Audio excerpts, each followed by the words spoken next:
teman-teman, Indonesia dipercaya untuk memimpin pergerakan pemulihan ekonomi dunia di penghujung 2021 ini untuk masa 1 tahun 2022. Itu adalah sinyal yang sangat bagus untuk iklim investasi di Indonesia, teman-teman. Dan adakah ini hubungannya dengan video?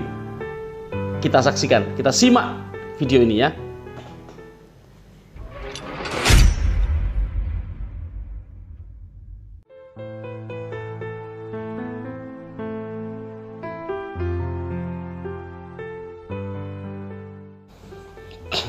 Halo, assalamualaikum warahmatullahi wabarakatuh. Selamat pagi teman-teman VTuber dimanapun Anda berada. Ketemu lagi dengan saya Mithan Anis di channel Sandikala. Teman-teman, mudah-mudahan hari ini semuanya ceria, sehat ya. Ceria kayaknya enggak, banyak yang pada enggak ceria lah. Tapi teman-teman yakinlah, keceriaan itu akan datang ketika kita sudah tahu apa yang membuat kita ceria. Oke lah teman-teman, saya akan sedikit menyampaikan sinyal-sinyal sedikit aja lah. Ini soal sinyal saja, dan sebenarnya secara lebih detail, lebih luas sudah disampaikan oleh Bro Kris dalam kontennya, malah 2 kali apa 3 kali, 2 kali. Semakin kesini semakin detail dia menjelaskan. Saya tidak akan menjelaskan seperti itu karena memang gaya kami berbeda. Dia biasanya bicara soal teknis, soal bagaimana. Kebetulan dia seorang finance ya. Dia memang di perusahaan-perusahaan sebelumnya ketika masih bekerja, sekarang sudah resign, sudah pensiun, sudah lama. Tapi dulu ketika dia masih bekerja, seperti saya dulu juga sempat bekerja di perusahaan asingnya. Dia di bagian finance, di perusahaan besar, salah satu korporasi yang cukup terkenal di Jakarta. Artinya dia memahami betul bagaimana financial itu, how it works gitu ya. How it works. Kalau saya tidak terlalu mengerti, istilah-istilah tahu tapi detailingnya, hubungan-hubungannya apa segala macam nggak tahu. Tapi begini teman-teman, presidensi G20 yang akan diserah terimakan nanti pada tanggal 30-31 Oktober di Roma dari Presiden Italia ke Presiden Indonesia, untuk Indonesia ini memegang kepemimpinan atas 20 negara-negara kuat ya. Mereka adalah negara-negara dengan ekonomi yang sangat kuat ya, seperti Amerika, Argentina, Inggris, Prancis, Saudi Arabia, dan banyak lagi, ada 19 plus Uni Eropa. Nah itu ada Jepang juga, ada Cina ya. Itu dari tahun 99 sampai tahun ini, bayangkan sudah 22 tahun ya. Kalau anggotanya 20, sudah bergulir 22 tahun, berarti satu periode 20 putaran negara, Indonesia tidak pernah memegang menjadi presiden G20 kan? Nah, oke. Di sini yang menarik teman-teman. Justru ketika pandemi, di penghujung pandemi, Indonesia justru terpilih menjadi negara, atau Presiden Indonesia terpilih menjadi presiden yang akan memimpin G20, memimpin pergerakan financial, investment dan lain sebagainya, pertumbuhan ekonomi untuk 20 negara di dunia, 20 negara kuat di dunia, yang tentu saja efeknya, manfaatnya untuk seluruh dunia. Dan Indonesia ini di Asia Tenggara satu-satunya negara yang masuk ke dalam anggota, yang menjadi bagian dari anggota dari G20 itu. Nah, itu jadi prestasi yang diraih oleh Indonesia ini bukan main-main. Dalam masa di mana semua masyarakat dunia suffering ya, menderita karena serangan COVID-19, justru di saat itulah Indonesia menunjukkan kemampuannya di dalam menangani ini. Makanya kemudian pertumbuhan ekonomi yang meningkat pesat di saat-saat pandemi COVID ini membuat Indonesia terpilih menjadi calon pemimpin atau presidensi G20. Serah terimanya nanti ya tanggal 30 sampai 31 Oktober di Roma, Italia, tapi nanti KTT-nya dan pertemuan-pertemuannya nanti dilakukan di Indonesia di Desember 2021. Cuma Pak Jokowi meskipun sudah membentuk kepanitiaan, tapi beliau belum menentukan di mana tempat di Indonesia ini akan dijadikan arena penyelenggara untuk ini. Oke, itu sekilas tentang G20 ya, tentang presidensi G20. Teman-teman, apa yang tersirat di sini?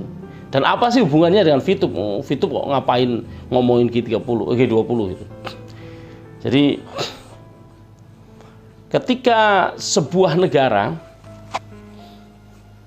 mengalami pertumbuhan ekonomi yang signifikan, kemudian menjadi pusat dari penyelenggaraan G20 ini, itu menyiratkan satu kekuatan yang luar biasa yang sedang dimiliki oleh negara kita, oleh Indonesia. Kalau teman-teman lihat screen yang saya share ya, di sini Bank Indonesia kemudian menuju presidensi G20 2022. Nah, saatnya Indonesia memimpin pemulihan dunia. Nah, ini tagline-nya adalah saatnya Indonesia memimpin pemulihan ekonomi ya dunia ya. Pemulihan tidak hanya recovery from the disease, from the pandemic, tapi tentu yang paling mendasar adalah recovery dari ekonomi akibat pandemi tersebut. Di situ di dalam tulisan ini teman-teman bisa membaca tema dari presidensi G20 tahun 2021 sebenarnya, tapi untuk memimpin selama periode 2022 karena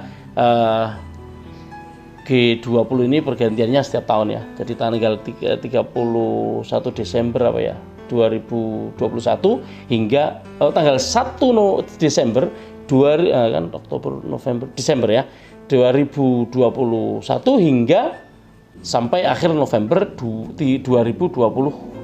Jadi gitu ya. Jadi periodenya memang 2022. Jadi jangan bingung pemilihannya penyerah terimaannya di tahun 2021 tapi periodenya 2022. Nah, jadi kalau teman-teman mau tahu lebih banyak, kita bisa lihat di slide berikutnya. Di sini disebutkan bahwa cadangan devisa Indonesia ini meningkat meningkat dibanding Juli ke September, ini peningkatannya luar biasa. Jadi Juli cadangan devisanya 137,3, Agustus naik signifikan 144,8, dan September naik lagi 146,9. Ini hitungan ini di dalam miliar dolar ya, jadi 146 miliar dolar. Oke teman-teman,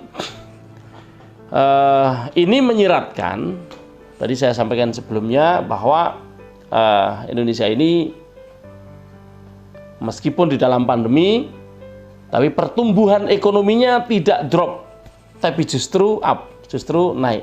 Nah, ini memberikan kepercayaan kepada dunia untuk menyerahkan estafet kepemimpinan G20 ini kepada Indonesia. Nah, kalau kita mengetahui bahwa G20 itu adalah kelompok negara-negara terkuat secara ekonomi, dan G20 itu disebut juga sebagai Group of 20 Ministers atau 20 Finance Ministers, ya, grup dari 20 Menteri Keuangan dan Gubernur Bank Sentral. Jadi gitu ya. Nah, itu artinya G20 ini lebih khususnya bicara tentang financial atau keuangan. Kalau bicara tentang keuangan itu artinya lebih banyak membicarakan tentang bagaimana pemulihan ekonomi nanti di pasca pandemi ini. Dan ini kita bisa menarik satu kesimpulan bahwa kalau Indonesia itu dianggap sebagai negara yang sangat kuat di dalam bertahan di masa pandemi, kemudian pemulihan ekonomi di masa setelah pandemi atau pasca pandemi, maka ini korelasinya di sini. Dunia akan melihat Indonesia sebagai tempat yang nyaman untuk berinvestasi, begitu teman-teman ya. Salah satunya tentu itu ada hal-hal lain yang jauh lebih luas dan krusial ya untuk pemulihan ekonomi dunia, kan tidak hanya di bidang investasi saja, tidak hanya di bidang investasi saja, tapi bidang investasi ini menjadi satu hal yang sangat sorot. Nah, kalau sedemikian, di situ di dalam program-program G20 tentu ada begitu banyak yang dilaksanakan oleh mereka. Salah satunya bagaimana pemulihan ekonomi ini terjadi dengan lebih masif, lebih baik.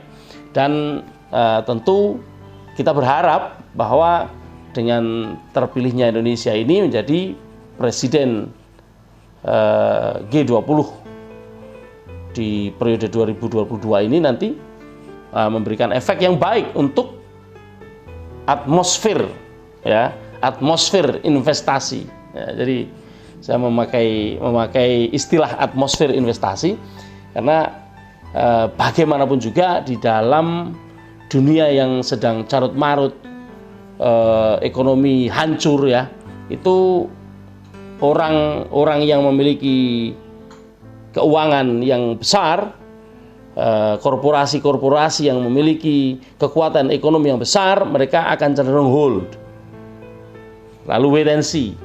Tapi melihat potensi yang begitu besar yang kemudian membuat negara-negara maju melirik Indonesia, itu sudah jelas Indonesia akan menjadi tempat di mana para investor itu baik dalam maupun luar negeri ya. Kita kalau bicara investor ya jangan hanya mikir investor dari luar negeri, karena investor dalam negeri juga tidak sedikit dan tidak kecil ya, besar-besar juga. Jangan salah, investor Indonesia yang berinvestasi di luar negeri, Anda lihat sendiri, ada paper ini, paper itu, ada Pandora, ada banyak banget. Itu investasi mereka di luar negeri atau investasi mereka di dalam negeri menghasilkan begitu banyak, kemudian disimpan di luar negeri, itu adalah cermin bahwa Indonesia, manusia-manusianya, para konglomeratnya itu begitu banyak yang punya dana untuk diinvestasikan. Nah, ini kesempatan untuk YouTube